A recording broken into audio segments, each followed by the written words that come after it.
As a matter of fact India जो है ना वो हमारे ऊपर कुछ लीड्स ले रहा है, but it does not mean कि हम उससे बहुत पीछे हैं। Suppose we take in account हम उसकी बात करते हैं, एटॉमिक टेक्नोलॉजी की बात करते हैं, न्यूक्लियर वेपन्स की, तो हमें उसके ऊपर 12 एक एज हासिल है। सिर्फ एक उसी के ऊपर है, इसके अलावा मुझे नहीं लगता। मैं बताता हूँ, let me complete.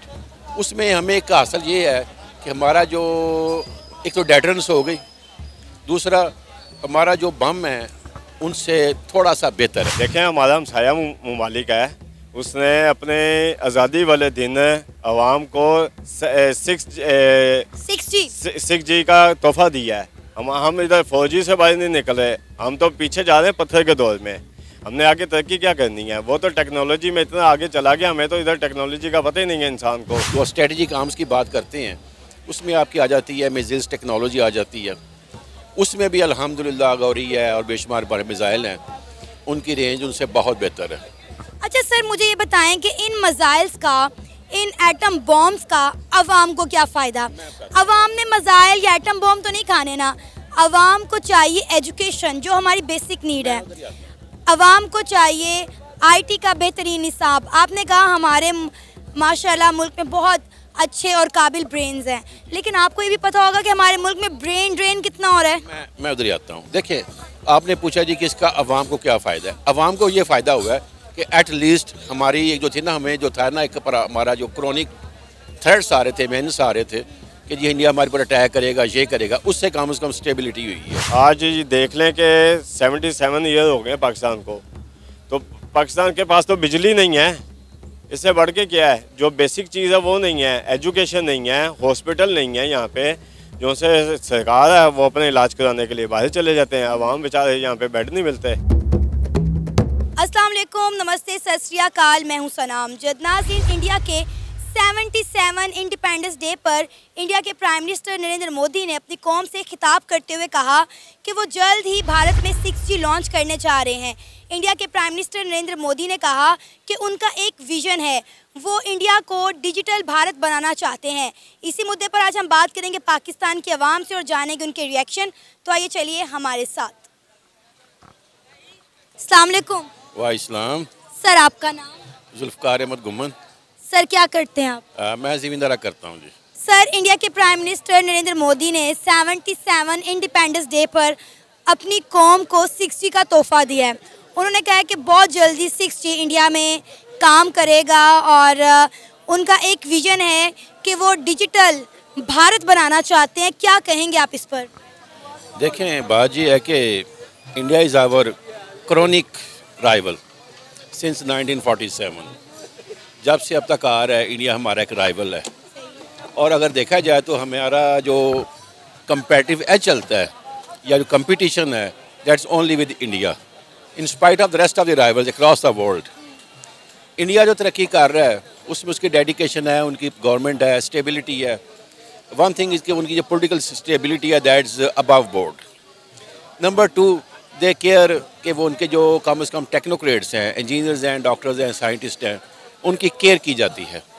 One of their scientist, nuclear scientist जो था, he became the president of India. On the counterpart हमारे मुल्क में ऑल्दो अल्हम्दुलिल्लाह we are also very rich in brains. Pakistan में भी बहुत इसमें चल रहा है, ऐसी बात नहीं है। वी आर आल्सो, हमारा भी उनके ऊपर कई कंपेटिटिव एज चल रही हैं इंडिया के ऊपर।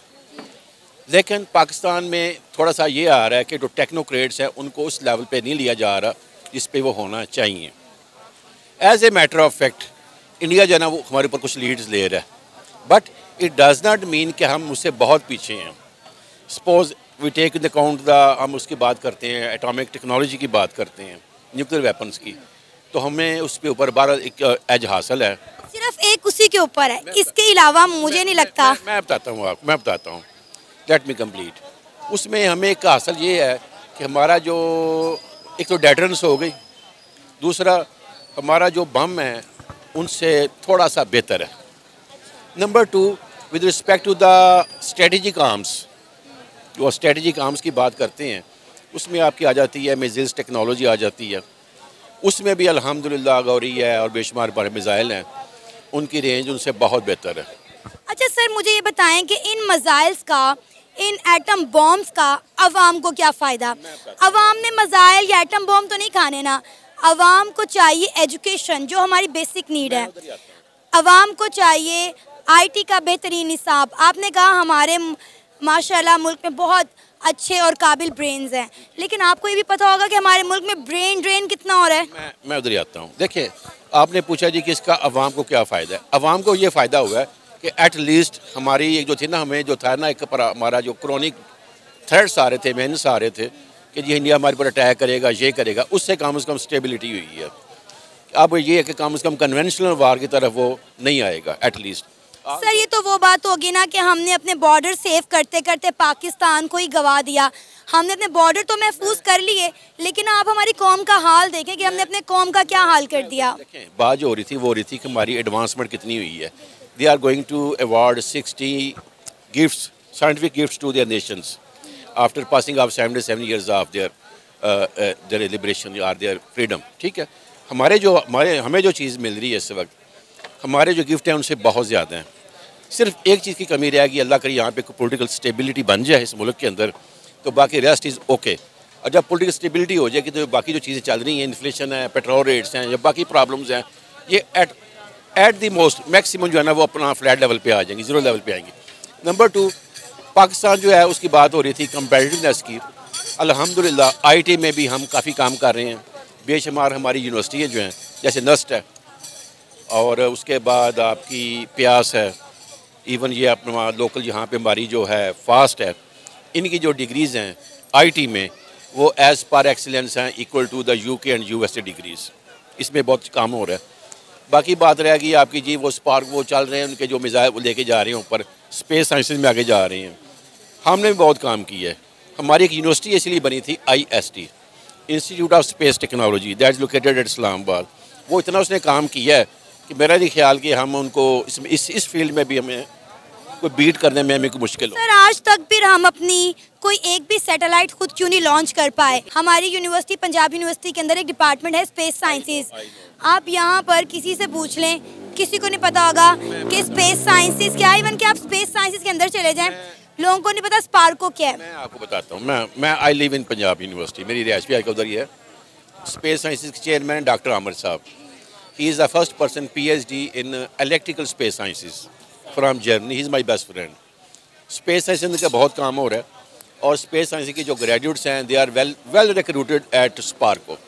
और जो स्पार्को है, you know that is static organisation. वो जो स्पार्को है लाइक डेस्ट्रो, वो भी मिलिट्री इस्टेब्लिशमेंट के अंडर है इस वक्त। और स्पार्को में सैटेलाइट पे बहुत काम हुआ, और सैटेलाइट हमने लॉन्च किए हुए हैं। कौन कौन से? मुझे नाम उनके इसमें नहीं है मेरे जहन में याद, लेकिन अल्टीमेटली हमने वो बड़े बहुत अर्सा पहले किए हुए हैं। ये जो हमारा सिस्टम चल रहा है, ये मोबाइल सिस्टम है, ये सारे जितना भी है, ये उसी वजह से चल रहे हैं ना। अगर वो नहीं हो तो कैसे चलेगा हमारा सिस्टम? सर मेरा ख्याल है जो हमने सैटेलाइट लॉन्च किए हैं आज तक, वो भी हमने चाइना की मदद से किए हैं। हमने अपने खुद मुख्तार हमने कभी कुछ नहीं किया। आपने कहा कि स्पेस साइंसेज के बच्चे स्पार्को में उन्हें जॉब मिलती है। मैंने वहाँ जाके, मैं खुद पंजाब यूनिवर्सिटी से मैंने मास्टर किया हुआ है मैथ कम्युनिकेशन में। मैं अक्सर अपने प्रोग्राम जो हैं वो साइंस और टेक्नोलॉजी के अपनी स्पेस साइंस डिपार्टमेंट में जाके करती हूँ। उन्होंने कहा कि हमने तो आज तक स्पार्को की शक्ल ही नहीं देखी। आप यकीन करें, और मैं बताऊं वो स्टूडेंट सही कह रहे हैं। जिस बच्चे को अपने स्पार्को का पता ही नहीं है, उसने विजिट क्या किया होगा? मैं बताता हूँ। देखिए, हमेशा ये होता है अक्रॉस द वर्ल्ड, एक ट्रेंड आता है कि सब बच्चे एक जगह रिक्रूट नहीं होते। इट डज नॉट मीन कि person holding A degree in mechanical engineering तो वो उसको टोयोटा कंपनी में जॉब मिल जाए, या पर्सन इलेक्ट्रिकल इंजीनियर है वो वार्डा में SDO भर्ती हो जाए। ये डिपेंड करता है। हमेशा जो टॉप 5 होते हैं, टॉप 10 होते हैं, दे आर पोस्टेड, उनकी रिक्रूटमेंट होती है, बाकी क्यों नहीं होती। अब स्पेस साइंसेज में जिन बच्चों ने अच्छा काम किया हुआ है, दे आर रिक्रूटेड। मैं I came across with many people, मैंने बहुत से बच्चे। अभी जो आवाम का बेसिक मसला है ना, वो महंगाई है। सस्ता पेट्रोल उन्हें चाहिए, उन्हें अपने घर के लिए सस्ती रोटी चाहिए, उन्हें जॉब्स चाहिए। मुझे बताएं इनके लिए हमारी सरकार क्या कर रही है? देखिए, आपने बता दिया कि हम साइंस में क्या कर रहे हैं, हम टेक्नोलॉजी में क्या कर रहे हैं, बॉर्डर्स हमने कितने सिक्योर कर लिए, हमारे पास कौन कौन से मज़ाइल हैं। अवाम ने मज़ाइल बॉम्ब नहीं खाने, अवाम ने रोटी खानी है ना। तो मुझे बताएं कि उनकी रोटी के लिए, उनकी एजुकेशन के लिए एक बेसिक नीड है एजुकेशन। हम उसके लिए क्या करें? आपने अपने सरकारी स्कूलों का हाल भी देखा होगा। मैं बताता हूँ। आप अनलकीली हमारे मुल्क में ट्रेंड है कि वी सेंड आवर चिल्ड्रन, हम यूनिवर्सिटियों में भेजते हैं, कॉलेजेस में, कि जी इन्होंने अफसर बनना है।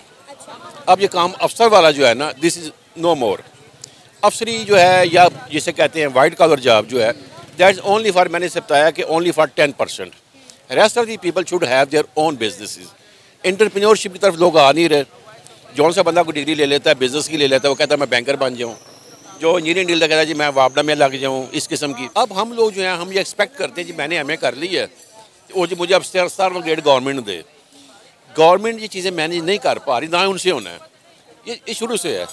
ओनली 10% जो बंदे होते थे वो उनको सर्विस में आ जाते थे। The rest of the people they should have their own business तरफ आ जाएं, कोई और काम कर लें। लाजमी तो नहीं कि आप ये जो दुकानें हैं फ़र्ज़ की है, ये शॉप्स बनी हैं, पढ़े लिखे बंदे यहाँ पे खोल लें, ये सोडा वाटर बेचें। ये बंदा कहे जी मैंने एमए किया, मैं उनसे लग जाऊँ। उस मेहनत में तो अलकासिबु हबीब अल्लाह, मेहंदी खुदा का दोस्त, अल्लाह पाक ने फरमाया। सर मैं बात कर रही हूँ 6G की, कि इंडिया जो है वो 6G पर काम कर रहा है और जल्दी से लॉन्च भी कर देगा। हमारे लाहौर की बात करें तो 4G भी ठीक नहीं आता। थोड़ा पहाड़ों वाली साइड पे निकल जाएं तो ई आने लग जाता है, थोड़ा और ऊपर पहाड़ों पे चले जाएं तो मोबाइल का नेटवर्क भी नहीं आता। ठीक है, तो मुझे ये बताएं, आजकल ऑनलाइन फ्रीलांसिंग काम का दौर है, तो हम अपनी यूथ को क्या दे रहे हैं? देखिए मैंने अर्ज़ किया ना, एक मैंने बताया ना, अब देखिए फ़र्ज़ किया आप अखबार में पढ़े, रोज़ एक आधी यूनिवर्सिटी नहीं खुल जाती है, उसमें जो कन्वेंशनल एजुकेशन वो दी जा रही है। कोई एमए में कर रहा है, पंजाबी में कर रहा है, कोई लिटरेचर में घुस गया है, कोई हिस्ट्री में कर रहा है। अब ठीक है, ये वो लोग होते हैं, या तो सिविल सर्विस में आ जाएँ, या अच्छे हो तो टॉप अपना एजुकेशन में चले जाएँ, लेक्चरर बन जाएँ, टीचर बन जाएँ। पाकिस्तान को जिस चीज़ की ज़रूरत है वो है इस वक्त IT प्रोफेशनल्स की। और बल्कि डॉक्टर कदीर खान को मैं कोट करूँगा, he is one of the scientist, Pakistan के वो मौसन भी हैं। उन्होंने कहा था we don't need graduate engineers, हमें BS इंजीनियरिंग लोगों की ज़रूरत नहीं है, हमें ज़रूरत है डिप्लोमा होल्डर की, टेक्नीशियंस की, क्योंकि वो हाथ से भी काम कर लेते हैं। जो डिग्री लड़का इंजीनियरिंग में ले लेता है वो कहता है मेरा कमरा लागो, टाई लगानी है मैंने और AC भी लगाओ। ये पाकिस्तान में ये भी एक सिस्टम चला हुआ है, अपनी मेंटल जो सोचा लोगों की। अब इस साइड पे तो गवर्नमेंट सब कुछ नहीं कर सकती, कुछ लोगों को भी करने की ज़रूरत है। छोटा अपना बिजनेस कर सकते हैं, स्मॉल स्केल इंडस्ट्री है, small SME, small medium enterprise तरफ आ सकते हैं। There are many ways, but they don't bother, they don't want come out of their comfort zone, उसमें से बाहर भी नहीं निकलना चाहते। दे हैव एज्यूम्ड कि जी डिग्री ले ली बस, गवर्नमेंट ड्यूटी में उनको आ रहा कि नौकरी दो। It doesn't happen, it will never happen. Sir आपका नाम? रज़ा चौहान।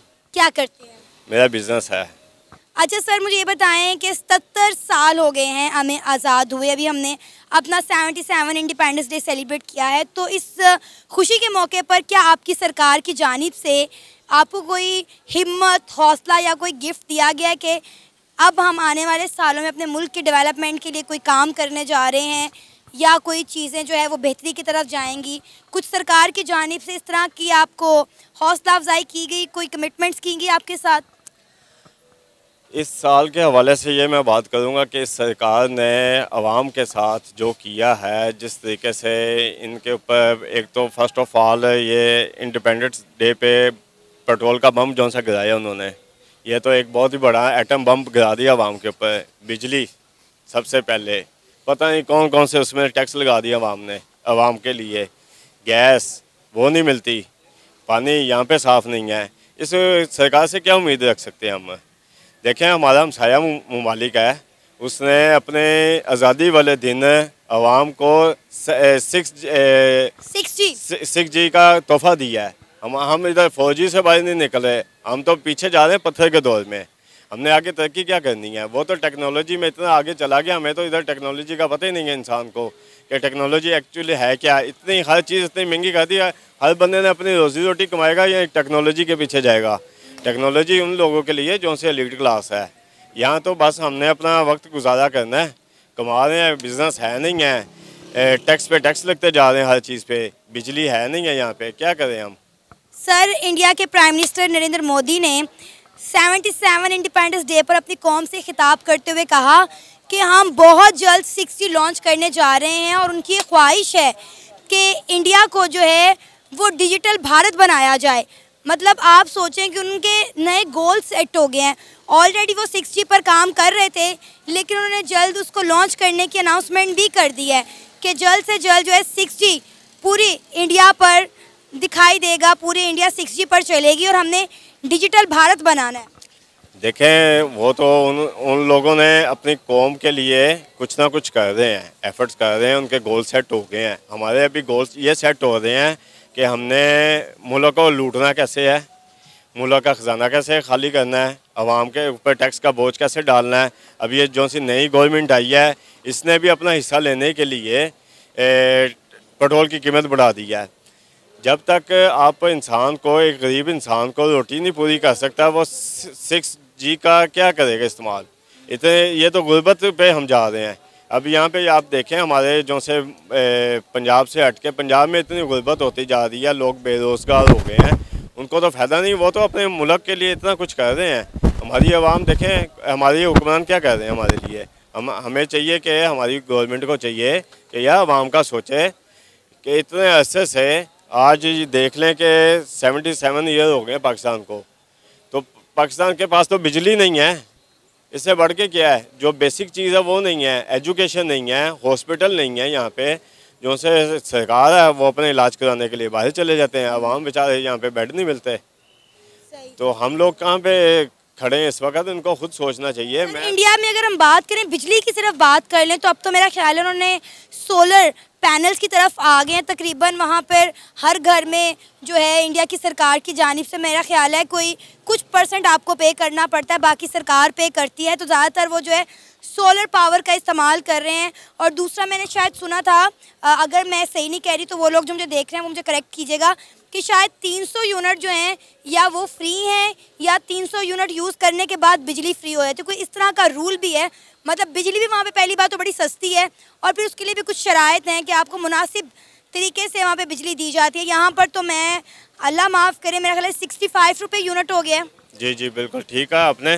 देखिए, हमारी गवर्नमेंट, हमारे पास इतनी लैंड्स खाली पड़ी हुई हैं, यहाँ पे सोलर सिस्टम का लगाए, कुछ % गवर्नमेंट दे आवाम को कि अपने घरों पे सोलर सिस्टम लगाए। 50% इन्वेस्टमेंट गवर्नमेंट करे, 50% हम लोग खुद करें। हम सोलर सिस्टम पे आ जाएं। अगर आप लोग नहीं कर सकते, ये प्रोजेक्ट आपके पास, आपके बस का नहीं है, ठीक है ना। जो भी गवर्नमेंट आती है, जो भी प्रोजेक्ट बनता है, उसके बाद जब गवर्नमेंट चली जाती है, उसके बाद नई गवर्नमेंट आती है, वो कहते हैं जी फ़लाँ प्रोजेक्ट में इतना घपला हो गया, अरबों रुपये का घपला होता है।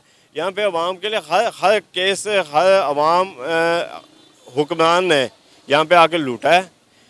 पाकिस्तान का कोई नहीं सोचता और ना किसी ने सोचना है। ये मैं ऑन रिकॉर्ड ये बात कर रहा हूँ कि पाकिस्तान का ना किसी ने सोचा है, ना किसी ने सोचना है। जो सोचता है लियाकत अली खान को गोली मार के शहीद किया गया, बेनज़ीर को शहीद किया गया, ज़ियाउल हक को शहीद किया गया, जुल्फ़िकार अली भुट्टो को शहीद किया गया। जो पाकिस्तान के लिए सोचता है उसको शहीद किया जाता है। उसके लिए दूसरी ताकतें हैं, मुल्क की गैर मुल्की ताकतें हैं, वो पाकिस्तान में जो आवाम के लिए कुछ करना चाहता है। अब देखें, इमरान खान है, वो भी इमरान कौम के लिए करना चाह रहा था। वो अल्लाह को पता है वो क्या करना चाहता था, क्या नहीं करना चाहता, लेकिन ज़ाहिर देखने में तो ये आया था। उसके दौर में 150 लीटर पेट्रोल था, बिजली भी आ रही थी, सुकून था, हमें सांस भी आ रही थी। अब सांस लेना भी मुश्किल हो गई है। सर, ये लोग कुछ करना ही नहीं चाहते। अगर कुछ करना हो तो उसके लिए एफर्ट की जाती हैं। ये लोग हाथ पर हाथ रख कर बैठे हैं। आए दिन महंगाई बढ़ती जा रही है, लेकिन मुल्क जो है वो तरक्की की तरफ जा ही नहीं रहा। जब ये टैक्स लेते हैं, वो टैक्स जाता कहाँ पे है। जब बिजली के ऊपर इतना टैक्स लगा दिया है, पेट्रोल के ऊपर टैक्स लगा दिया है, हर चीज़ बढ़ा दी है। एक्चुअली ये मोनोपोली बनी हुई है। ये लोग मिल मिला के सब कुछ करते हैं अंदर खाने। जो सी सियासत एक्चुअली बैक एंड पे होती है ना, वो तो आवाम के सामने है ही नहीं है। आवाम को पता ही कुछ नहीं है। जो मैं आप कर रहे हैं बात, ये तो हमें तो इसके अलिफ बे का भी नहीं पता कि हमें सियासत तो पीछे बंद कमरों में होती है। हम लोग तो बेचारे सड़कों पे रुल रहे हैं। सड़कों पे आप भी आई हैं, हमसे पूछ रहे हैं, आवाम बुरा हाल हुआ है। ये तो कुछ भी नहीं बन सकता पाकिस्तान का। देखें, अमेरिका जो है ना इस वक्त है, वो नहीं चाहता कि पाकिस्तान ग्रो करे। इंडिया नहीं चाहता और इसके साथ इसराइल नहीं चाहता। सर, इंडिया क्यों नहीं चाहेगा? मुझे बताएं, इंडिया को पाकिस्तान से क्या लेना देना? उनके पास वक्त ही नहीं है कि वो हमारे बारे में सोचें, क्योंकि उनके अपने मुल्क में करने के लिए बहुत सारे काम हैं। वो अपने मुल्क की डेवलपमेंट पर काम कर रहे हैं। किसी के पास इतना टाइम नहीं कि कोई बैठ के ये साजिशें करें कि पाकिस्तान को किस तरह तबाह करना है। हमारे मुल्क को तो हमारे सियासतदान खुद लूट के खा गए, उन्होंने अपने हाथों से इसको तबाह बर्बाद किया है। किसी ने हमारे खिलाफ क्या साजिश करनी है? मैं आपको बताऊं, मैं ना जौन सा सिस्टम होता है ना, ये हमारे अंदर के गद्दार होते हैं लोग, जो इंडिया को फेवर देते हैं, अमेरिका को फेवर देते हैं। ये परवेज़ मुशर्रफ ने क्या किया था, एयर बेस दी, अंदर का बंदा था हमारी, उन्होंने फिर क्या किया, अफगानिस्तान में आके हमारे ऊपर बमबारी कर दी। कभी सुना था बम अटैक होते हैं, कभी इस तरह का हमने कभी ज़िंदगी में देखा ही नहीं, तस्वर ही नहीं था कि खुदकुश हमले होते हैं। तो उन्होंने बदला लिया। देखें, अगर परवेज़ मुशर्रफ नहीं देता, उसने यही कहा था अगर तुम नहीं करोगे हम तुम्हारे मुल्क पे अटैक कर देंगे। अमेरिका ने कहा परवेज़ मुशर्रफ को हमें इधर एयर बेस दे दे, उसने दे दी। उसे कहो भाई नहीं देनी, भाई मेरी अवाम है, मेरी लोग हैं, मैं कैसे उनको छोड़ दूँ। मैं सर यही तो बात है ना, इंडिया दूसरे मुल्कों को शटअप कॉल देना जानता है, हम नहीं देना जानते। इंडिया को मना किया था कि रशिया से आपने तेल नहीं खरीदना, इंडिया बाज आया नहीं, क्योंकि इंडिया को अपनी मुल्क का और अपनी आवाम का फ़ायदा नज़र आया, उन्होंने रशिया से तेल ख़रीदा। आप मुझे बताएं, हम तो चलते ही अमेरिका के इशारों पे, अमेरिका कहता है बैठ जाए हम बैठ जाते हैं, अमेरिका कहता है खड़े हो जाए हम खड़े हो जाते हैं। मेरी बात सुने, जब इमरान खान रशिया गया पेट्रोल के लिए और गंदम के लिए, उधर ही पीछे से इंडिया को भी तकलीफ़ हो गई, वहाँ से पीछे से अमेरिका को भी मसला आ गया कि ये वहाँ उनके साथ मिल गए हैं। ये एक रजीम चेंज होने लगी थी कि चाइना के साथ मिल के ये अपना एक करेंसी को डेवलप करना चाहते थे, ट्रेडिंग वो चाहते थे चाइना करेंसी में हो, ठीक है ना। वो उन्होंने करने नहीं दी कि ये एक जैसे यूरोपियन ममालिक है, वहाँ पे तो यूरो चलने लग गए हैं, तो वहाँ पे तो यूरो में ट्रेडिंग होती है। यहाँ पे भी चाइनीज़ करेंसी में ट्रेडिंग होनी थी, वो अमेरिका को हजम नहीं ये चीज़ें हुई। अच्छा। तो देखें, अब जब जहाँ पे कोई अपने मुल्क के लिए अच्छा सोचता है, अच्छा करता है, उसको करने नहीं देते। ये बैरूनी ताकतें जो सी होती हैं ना, ये ही उनकी इन्वॉल्वमेंट बहुत ज़्यादा हमारे मुल्क में। इंडिया पर किसी की क्यों नहीं चलती, मुझे ये बताएं। इंडिया भी अपनी करेंसी में ट्रेड कर रहा है ना। मैं आपको एक और बात बताता हूँ, जब अमेरिका ने ईरान के ऊपर पाबंदी की, ईरान से कहा कि अपना एटमी असासे शो कराओ, उसने आंखें दिखा दी, उसके ऊपर कितनी पाबंदी लगी। उनकी आवाम ने भी सेक्रीफाइस किया, गवर्नमेंट ने भी किया, उन पर पाबंदियाँ भी लगी, उनके बैंक अकाउंट भी बंद हो गए, उनके लोगों को वीज़े भी नहीं मिलते थे। लेकिन अब देखें, इंडिया को भी, उसको अमेरिका को भी समझ आ गई, लेकिन उन्होंने अब ख़त्म कर दी। अब देखें, जैसे अब ईरान और सऊदी अरब है, इनमें भी सुलह हो गई है। ये था हमारा आज का प्रोग्राम, आपने जानी पाकिस्तानी अवाम की राय। उम्मीद है आपको आज का हमारा ये प्रोग्राम पसंद आया होगा। आप भी अपनी राय का इजहार कर सकते हैं नीचे दिए गए कमेंट सेक्शन में। इसी के साथ हमें इजाज़त दें, पर जाने से पहले हमारे चैनल को सब्सक्राइब करें, वीडियो को लाइक करें और शेयर करें। अल्लाह हाफिज़।